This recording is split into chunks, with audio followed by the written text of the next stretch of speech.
ஒரு ஸ்பூன் எண்ணெய் ஊற்றி 10 சின்ன வெங்காயத்தை எண்ணெயில் நல்லா வதக்கி எடுத்துக்கிடுவோம்.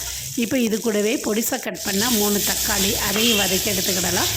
இப்போ அரை முறி தேங்காவை துருவி வச்சுருக்கேன், அதையும் இது கூட போட்டு நல்லா ஒரு 10 நிமிஷம் வதக்கி எடுத்துக்கிடுவோம். அப்போ தான் குழம்பு நல்ல டேஸ்ட்டாகவும் மணமாகவும் இருக்கும்.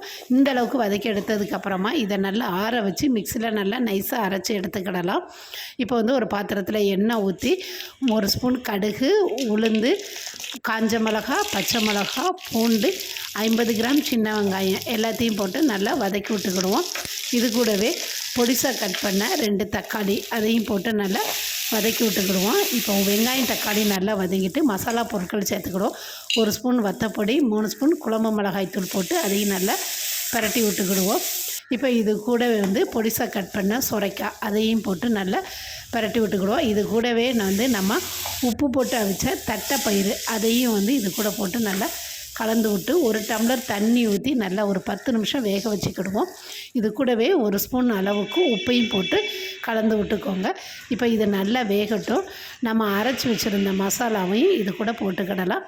இப்போ நல்லா சுரைக்காய் வெந்துட்டு அரைச்ச மசாலாவை இது கூட சேர்த்துக்கிடலாம். மசாலா சேர்த்து அது கூடவே 1 டம்ளர் தண்ணியும் ஊற்றிக்கோங்க. இப்போ நல்லா கலந்து விட்டு ஒரு கொதி வந்த உடனே எலுமிச்சப்பழம் அளவுக்கு புளியை கரைச்சி வச்சுருக்கேன், அதையும் இது கூட ஊற்றி ஒரு 2 கொதி வந்த உடனே நம்ம இறக்குனா சுவையான தட்டைப்பயிறு குழம்பு ரெடி ஆயிடுச்சு. இது சூடான சாதத்தோடு போட்டு சாப்பிட்றதுக்கு நல்ல அருமையாக இருக்கும். நீங்களும் இந்த மாதிரி ட்ரை பண்ணி பாருங்கள்.